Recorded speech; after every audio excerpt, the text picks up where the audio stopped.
This is my first reading of Sexy Assassin. It's an extension of Neighbors with Benefits. It's not a, what would you say? It's just, it follows it with Trent and Chris and their doings. There are parts of this I cannot read on YouTube. So if you want to learn what it is and read about it, you're going to have me send it to you.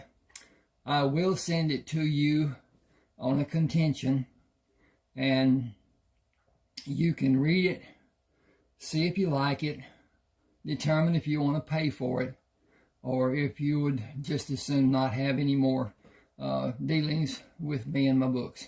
I have 31 ebooks. I enjoy all of them, but then again, that's my taste. I enjoyed Louis Moore. He was one of my favorite authors. I do not care much for the writing of some of the greats. Most of that, from what I saw, was just boring. But then I'm exceptional in some degrees of what I like and don't like. At any rate, I'm going to start here with Chris and Trent and what they do with their lives after the Neighbors with Benefits concludes. This is Chris talking. I just leave it that way for you to enjoy understanding later on. See anything you like? She stood in the doorway with her left hand on her hip and her right hand high up on the door frame. Her blouse was open, hanging down over the cut-off blue jeans. Blue jeans.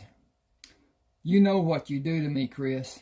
Smiling, she came to me while I turned my chair away from the drafting table to be near her. I got to come over here and change the page. The problem with doing that. Oh, okay. I'm going to have to go through this for a few seconds and see where I can read and where I can't. Okay.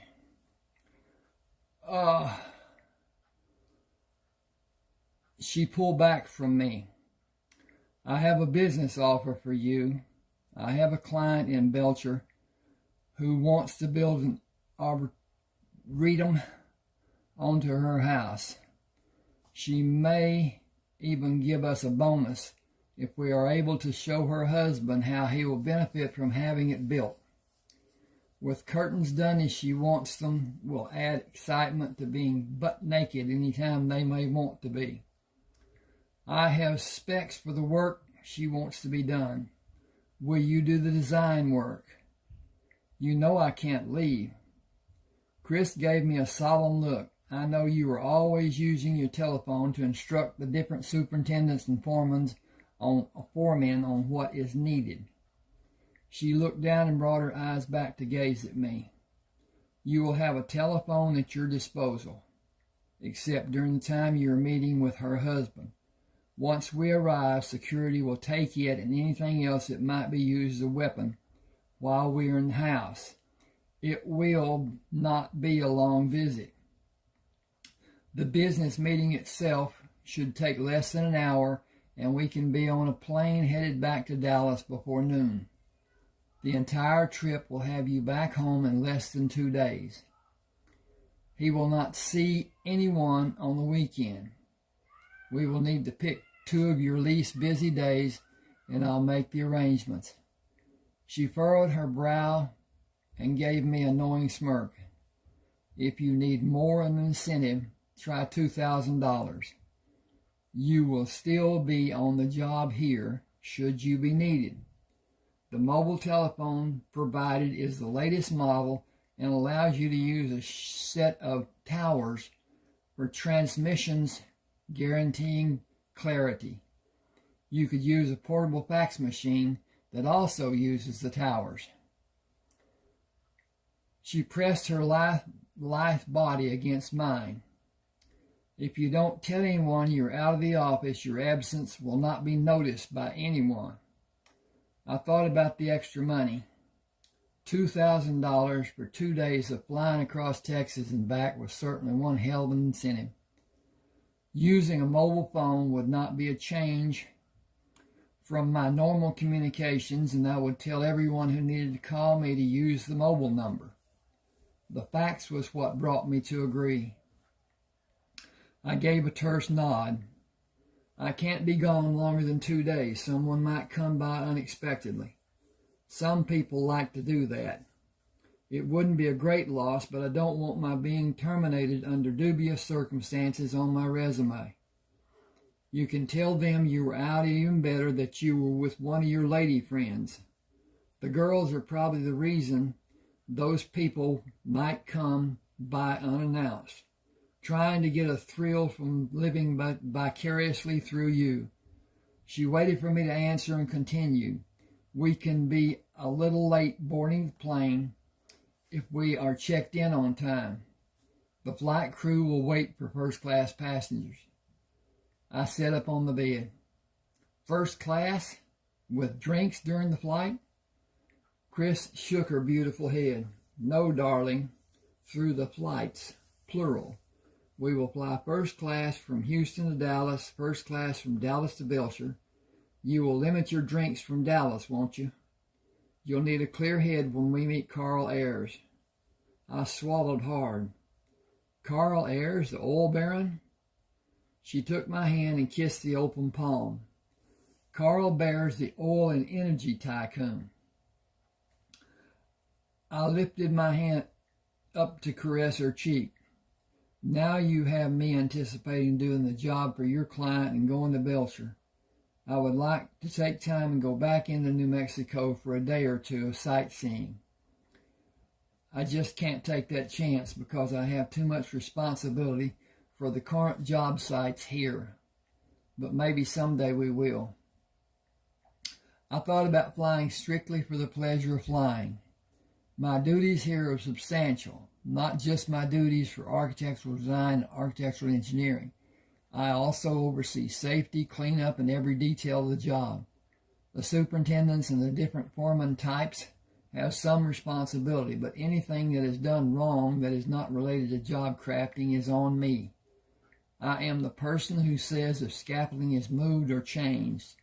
I am the one who makes sure it is done correctly and signs off that it is safe to be used. I train the labor crew to place it correctly and to focus on safety above everything else.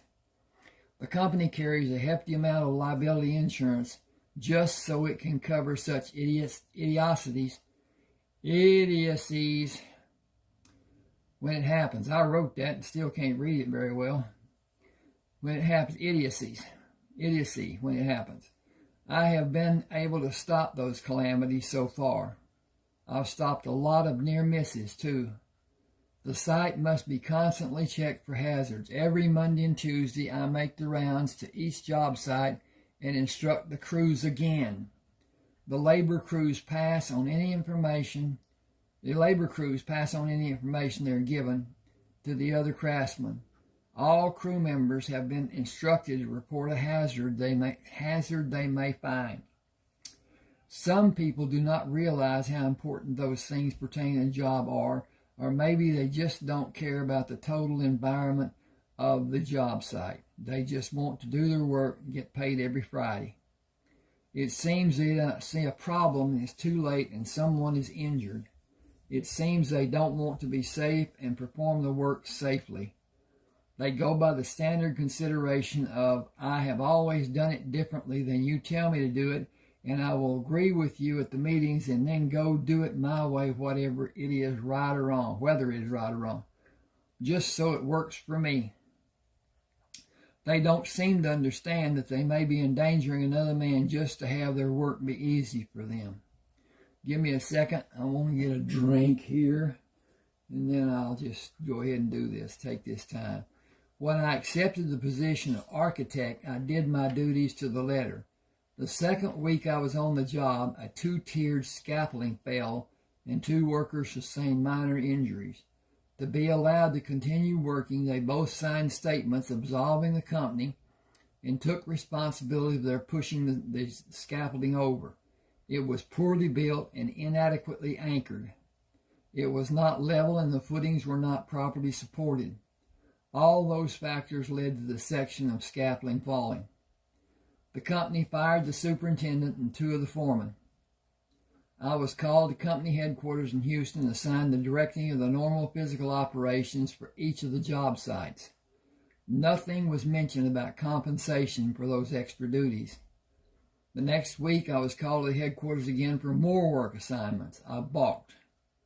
I said I could not do half the work they were asking me to do if I did it properly and if I worked 16-hour days, 6 days a week, and 10 hours on Sunday.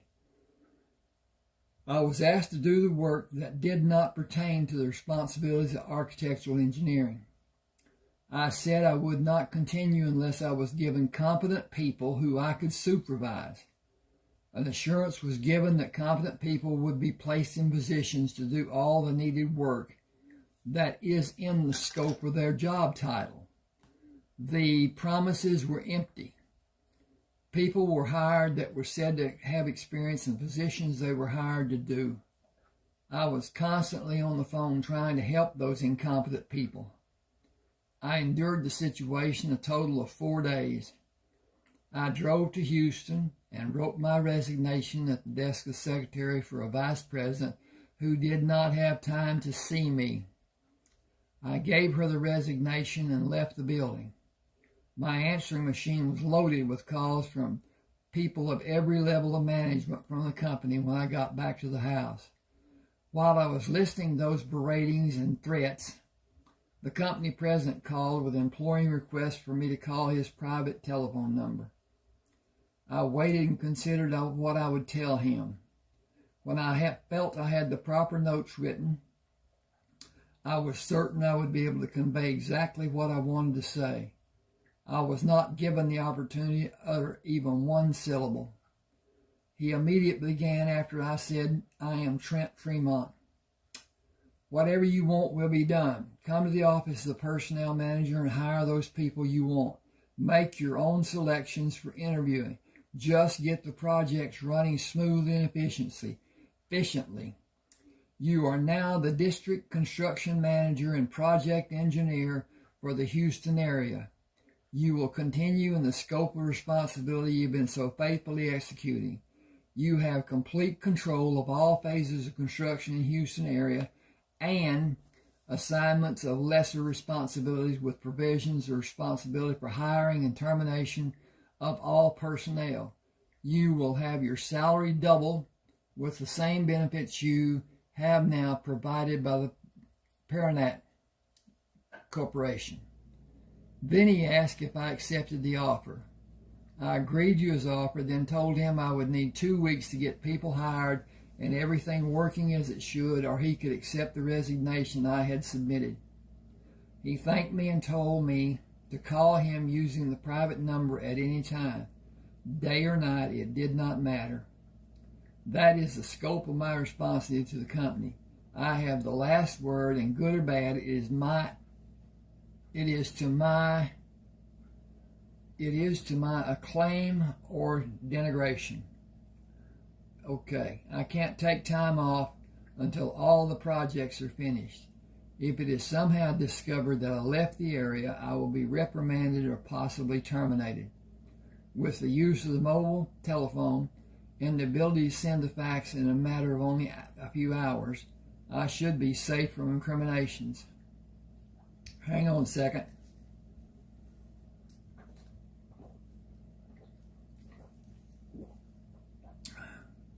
Well, that was more than a second. At any rate, I believe I talked to you about, no, I don't know if I did or not. If you want any of my 31 ebooks, send an email to the address you see here. Tell me which book you want.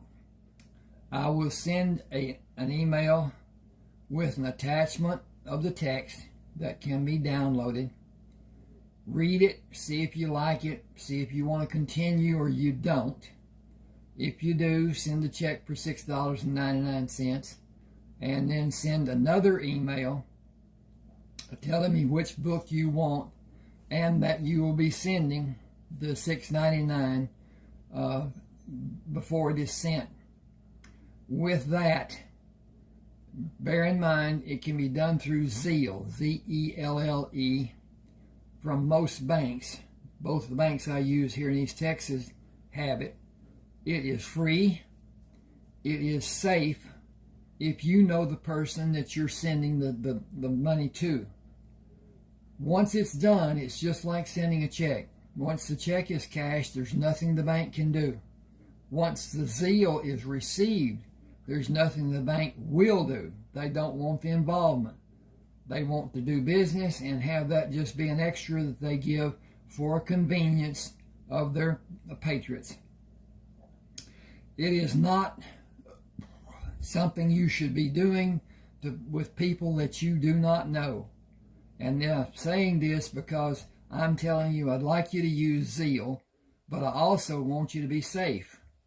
And if today everything is suspect, and you can buy something on the internet, and I've had it done once the 7 days or whatever that good deal gives you is over.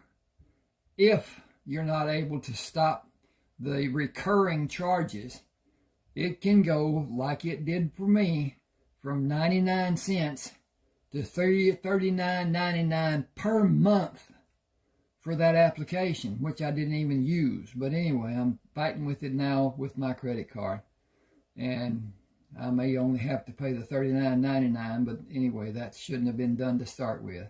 But at any rate, we'll get back to this. I kissed her on the nose. I think a shower is needed for both of us. Chris hopped off the bed. Will you go Christmas shopping with me? I don't have extra money to shop right now. Would you take me shopping if you had extra money? I can give you an advance of $1,000. Bounding back on the bed, resulting in shaking the bed and me. Bounding back on the bed, resulting in shaking the bed and me, she moved with slow determination, placed her hands on my shoulders, and pushed me down on the bed, with her standing on all fours over me. It amazed me to see how lithe and athletic she was. It was the little things she could do that none of the other women I knew could do that drove me mad. She scowled. It is 1953, and it is Christmas. It's Christmas time. People will have bonus amounts on their checks beginning next week. When we come back, you'll have the other $1,000 to help pay your moving expenses. I can help you move the small things, and it should only cost a few $100, since you'll only be moving short distance. I know people who have an enclosed van big enough to move what you cannot pack in the car. I use them sometimes in my business. It shouldn't take more than 2 trips and only cost $50 or $60 more. I wasn't ready for her to mention my moving. The thought that she was serious about us living together in a different house was in the distant future in my mind until this very moment. She did not falter when she spoke, and I was not about to upset her by any stupid statement or questions just yet. We can go shopping if you can afford to pay the $1,000 before I've earned it. Moving higher up on the bed, she placed her hands on my shoulder and pushed me down on the bed, with her standing on all fours over me. Oh, I already read that. I got to check that. Chris looked thoughtful before saying, as our business dealings will always be handled in cash, you shouldn't put the extra cash I give you in the bank. The government keeps track of deposits that are seen to be unscheduled or significantly larger than normal. I only make small deposits in the bank. One of the more famous men in the old mob operated with cash. He wrote one check every year to pay his taxes. I learned to hide every penny I possibly can from seeing what he did. I was surprised. You're giving me cash? Ignoring my remark, her somber mood changed to a beaming smile. Now that I think about it, I have another client that I'm sure will need your services as well, if you want to do another job with me. Once again, almost speechless, I asked, should I decide to do another job with you, will I be paid another $2,000 then as well? At least that much. It may be more. I paused to gaze at her for a few seconds. I had more questions than my mind could frame for expressing. Her beautiful smile and the warmth of her eyes continued. She had captured my heart, and her smile warmed me like no one ever had.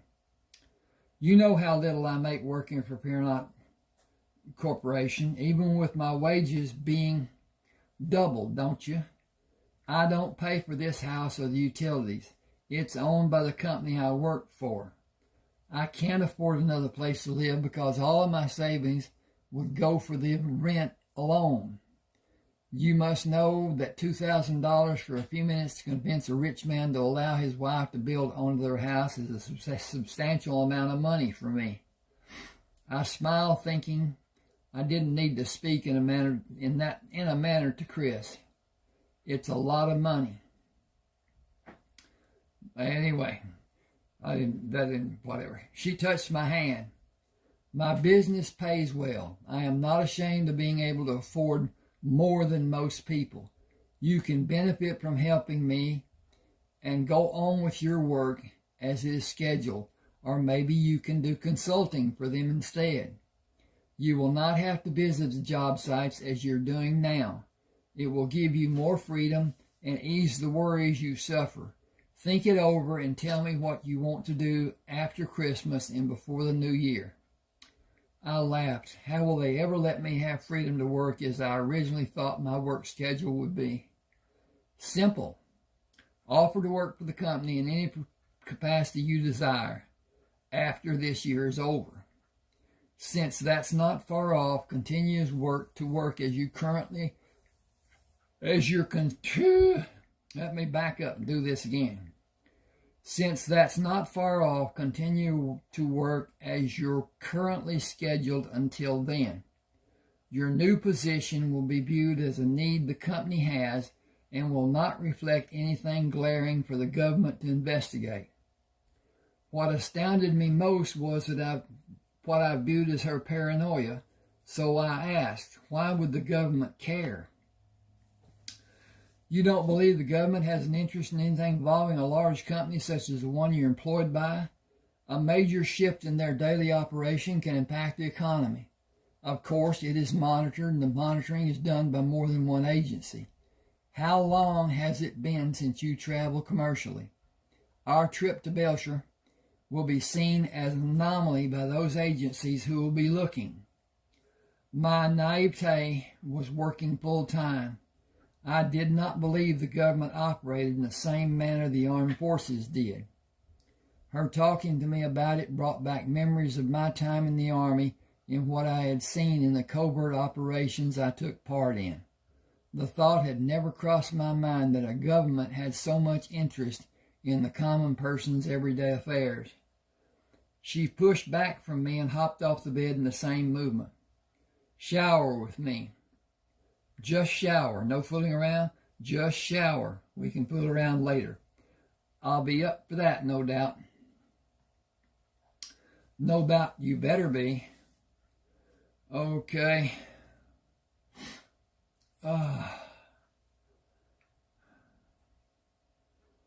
Okay.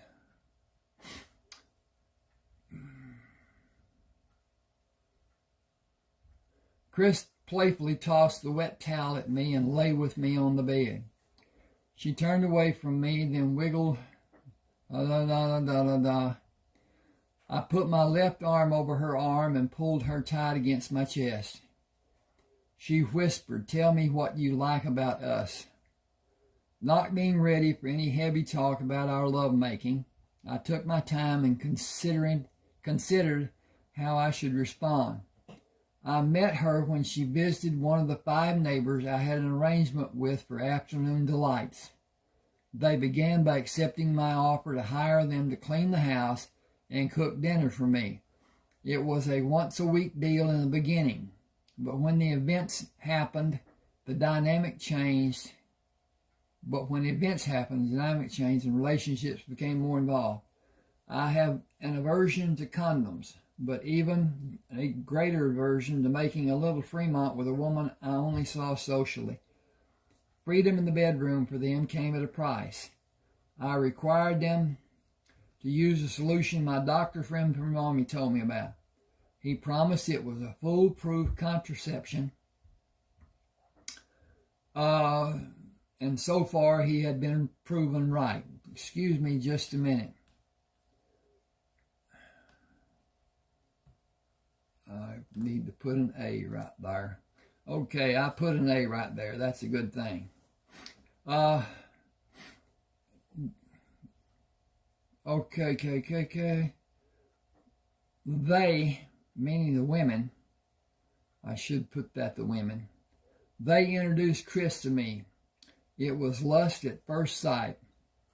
I am 6'3". She is a fraction under 6 feet. Her hair was cut pixie style, which gave me the free access to her delectable ears. I can work on an ear for hours given free access by alternating between ear, neck, and shoulder. She would come to me and demonstrate her desire without being coy. Her acting the way she did, showing she wanted and needed me, made me want to love her. She initially caught my attention by openly extending our experience. I gotta go over here. If I can find the cursor.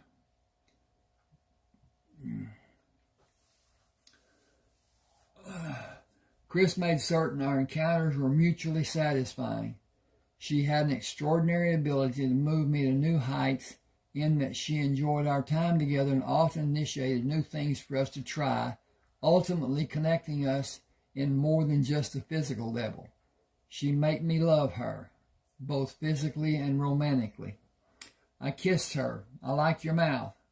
Moving lower, I said, "I like your chin." She stopped me with a wave of her hand. "I mean, what ways do you like me? I know what you like about me, I think." "That is too involved. I cannot name one thing I do not like about you." "You are amazing. Your giving nature I totally love. You are receptive to my wants and desires with no hidden agenda. You are fun to be around as a person, not just as a lover. Your body speaks volumes for itself. It says you make time to stay in shape and stay strong." My. Can't say that. "Can I have a turn telling you what I like about you?" I nodded and she began. "I almost had an orgasm the first time we met. The sight of you, holy hell, you are so hot. You have a body most women will fight over just to get close to you. How did you develop your physique and that six-pack which is so sexy? You always look like you just came from the gym." Okay. My ego trip came to a screeching halt as I thought of my upbringing and training. Excuse me just a second. I need to check on the progress of this. Yeah, it looks okay. All right. My uncle was Special Forces. He built an obstacle course behind his house. I played on it as a young child. My parents were killed in a head-on collision with a drunk driver when I was 4. He took me in, and when I had my 6th birthday, he enrolled me in the Baldwin Military Academy. Colonel Herschel Baldwin made me his special project. Engineering became my focus, and physical training was his. The man could run the legs off of a cheetah. We ran together after class every day. He tutored me and we covered everything that happened in classes that day every evening. At age 18, I finished every requirement to have an engineering degree. Excuse me just a second, if I can find the frickin' cursor. Okay. Dink. Click, click, click, click. Okay, that's done. I finished every requirement to have an engineering degree from Annapolis. Qualifying in PT was required of all commissioned officers in my division. I was always in the top 1%. I retired last year when I was 40. I work out twice a week and run every weekend, rain or shine. I have ordered and led men all my adult life. I want to be a partner to my life mate. She drew designs on my chest. Can we be exclusive? Hang on a second. Go up here and find this. Click that. Click that. And click that. And come back to read. I thought we already are. After watching Chris bounce around like a teenager, I thought about the ways I could improve. I realized I need to change so many parts of my life, even the way I viewed living. I was determined to do as Chris suggested. I would schedule a meeting with Albert Perrott to restructure management in the upper echelon of the field work. If I saw the opportunity, I would recommend replacing vice presidents who favored keeping men in positions where they were not qualified, as I had been warned against any such changes when I had originally stepped into the position of district construction manager. I'd been reluctant to voice my opinion earlier to Albert, even with his declaring confidence in my judgment. The cost of keeping those people was exponentially increasing the project's overhead. Although the jobs were all cost plus and cost overrides were factored into the contract agreements, it did not guarantee the different companies would not become dissatisfied and award contracts to competitors of the Perrott, should be the Perrott Corporation, in the future. I wanted to ensure that this would not happen as best I could in my loyalty to Perrott Corporation. Hang on with me just a second. I should fix this and wheel and then come back, and this is that, and this is this, and this is that, and that's fixed. Thank you for that time. I contemplated why I elected to wait until I came back from Belcher to talk to him. It eventually came down to my confidence in having $2,000 in my pocket. With my monthly military pension and $10,000 I had in the bank and $2,000 extra, I could survive at least 6 months without a regular payday from Perrott Corporation. Perspective. I was living my life by whatever I perceived. I was in bad need of changes. I'd never been one to hesitate until now, nor was I ever solely responsible for my life until now. Time for action was long overdue. I got to find the tax over here too. Okay, give me just a second. I'll do this again and click this and click that and come back. Okay. Here we go down here. Time for action was long overdue. Tuesday afternoon, I heard Chris drive under the carport and met her at the side door. He didn't like met. Why not? And yeah, tries to get me to meet her at the side door. She was not smiling as she usually did. Can you fly out tonight after 6? I just finished the drawings and I have my bags packed after I put the drawings in the tube, shower, shave, and dress, I can be ready. She pushed into me and brought her arms up to pull me to her. Make love to me first. I'll make it good for you. That has never been hard for me. With an impish grin, she said, it better be hard. I bent to kiss her. You are the absolute best. You are the best in every comparison I can make. Gotta find this again. Okay, there it is. She pushed against me. I want you to tell me how someday. I thought, why wait? No woman kisses as good as you. No woman kisses in so many ways as you. No woman feels as good in my arms as you. No woman excites me as you do. No woman cares for me as much as you do. You may not be my perfect woman, but you are my perfect right now woman. You stole that saying from me. Did you generate it first? No. I chuckled, and I might have been the originator. Again she said, no, I heard it long before I met you. Now come to the spare bedroom with me. I pulled her to me. You know how long it will take to finish. I need to get ready to go. We will have time tonight in the hotel at Love Field, won't we? Well, she didn't take that as a warning. Okay. Now, looking at her and seeing the first small sign of fragility, I told her, I have been in unfamiliar surroundings most of my adult life. I learned how to sleep anywhere in those 22 years in the Army, even during long flights on the transport planes.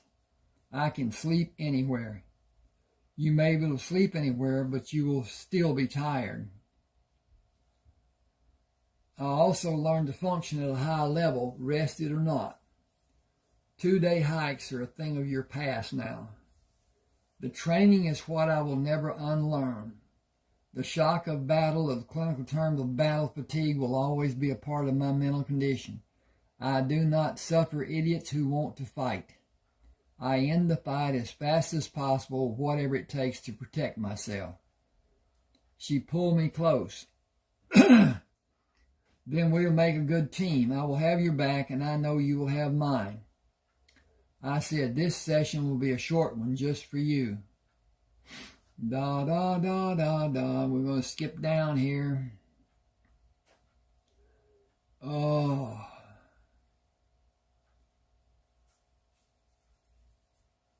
Chris pitched the keys to her car. Let me redo this, as I totally missed it. Chris pitched me the keys to her car. Please drive. I want to be close to you. The airplane was not crowded, with 22 passengers seated in coach and 6 in first class. The stewardess checked the others and closed the door when she came in the first class compartment. She was very open about her interest in me. Will you stay in Dallas long? Chris made her feelings known. We're flying to Belcher, New Mexico after this flight. Maybe he can see you after we come back to Dallas. She bent slightly toward me. My name is Martha. I have 4 days off when we get to Dallas. I extended my hand without standing. I am Adam Freeman. She took my hand in both of hers. I will give you my number later. I smiled. I'll appreciate you doing that. This is a short flight. I did not want to miss the opportunity. I will make preparations to serve you now. What will you have to drink? Chris said vodka and tonic. I smiled. Bailey's if you have it. It will be my pleasure to serve you. Bailey's it will be. Chilled? Chilled will be great. Can you please help me keep them coming? Can you please keep them coming? It will be your guilty pleasure. She moved away but spoke loud enough for me to hear. Coming will be my guilty pleasure too. Chris leaned over and partially covered her mouth to shield the sound from the other people in the compartment. It had little effect from the expression of the other passengers. Hittite, turn this page button. Nothing like being obvious, but it's something I might have done if I was in her place and limited by lack of privacy and the small amount of time this flight will take. I would not allow an opportunity to pass without some type of opening conversation to test your receptive behavior. Martha might lose her job if someone complains, but will probably not happen, and her risk was minimal. Since you aren't wearing a wedding ring, she was not certain if we are traveling together. She saw a tall, strong, handsome, exciting man and did not hesitate. I admire her courage, but not her instincts. There was nothing I could say. I was flattered by the boldness of her approach. I was not in position to accept her offer, but I did want the extra attention she might give me during the flight. I felt the effects of the three drinks I had in the span of an hour and a half. Martha brought the fourth drink. This is the last of the Baileys. Do you want something else later? I am grateful to have what you have been so kind to bring. I believe I will drink this and rest through the remainder of the flight. It will be a long flight to Belcher. She took the empty cup, placed the new drink in the fold-down tray, and slipped the card into her slipped the card with her telephone number beside the cup. Call anytime you like. I don't get to Dallas very often. She smiled.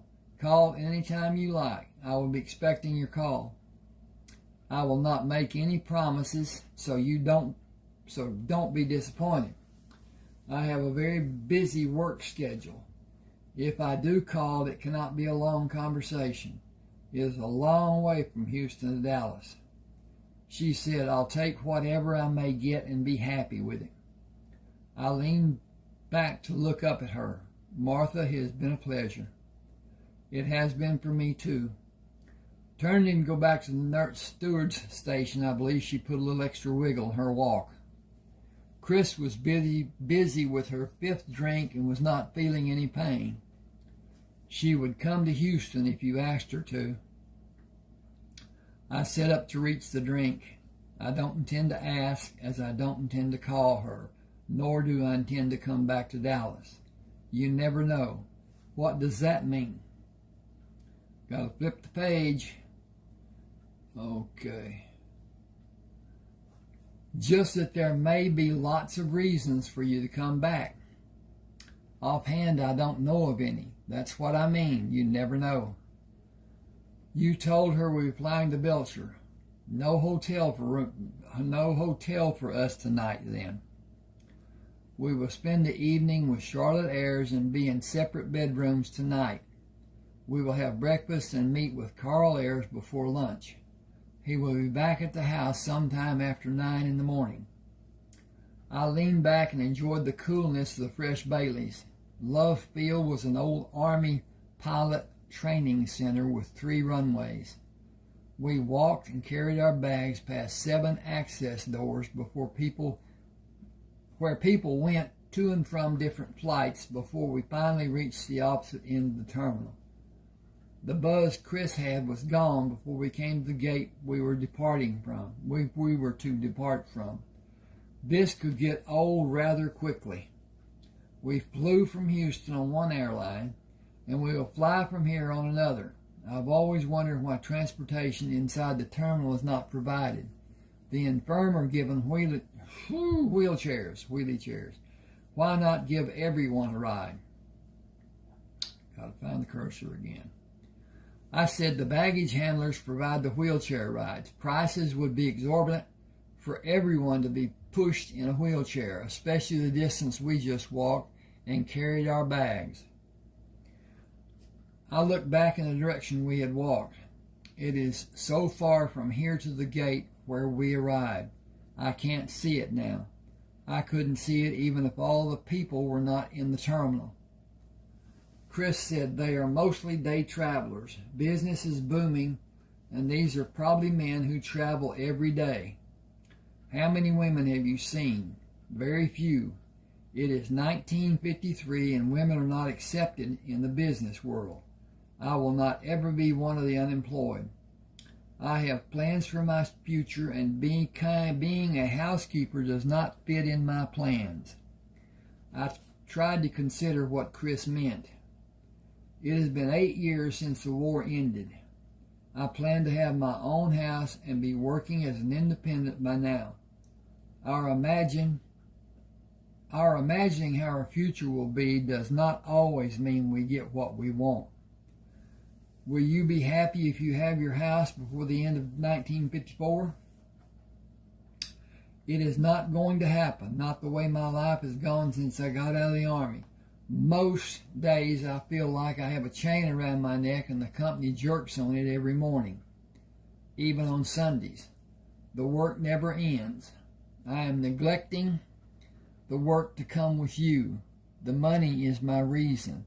My savings account has less than $11,000 in it. In 9 years, I have only saved a little more than $10,000. This consulting I am doing for you will more than double my savings for this year. Oh. Now if it continues. I can use your help again soon if you can manage to help me. Do you have another woman who wants an arboretum? I have a woman who wants to build a shopping mall. How big will it be? She picked up her bag. We should go to the counter because the steward is taking tickets and first-class passengers board first. We can talk on the plane if there aren't many people in first class and we have privacy. We can write notes if there are many passengers. First class was full and Chris was the only woman. She reclined the chair. I'm going to try to sleep. I can't sleep until the plane takes off. When it is in the air and has reached flying altitude, I'll try. Are you a white-knuckle flyer? I am Army trained to be ready for any emergency. Preparation is the reason I'm still alive. White knuckles will get you killed in an emergency or during a dangerous situation that requires assessing and acting expediently. The tail section is the only area in this plane that offers a reasonable chance to survive an emergency. Follow me if anything happens. I will not wait for you, and I will not expect you to wait for me. The restroom will be our sanctuary. I will sit on the commode, and you will sit on my lap and brace hard against the door when I tell you to. I intend to live to be 100 and be shot by a jealous husband. You might be shot by a jealous wife if you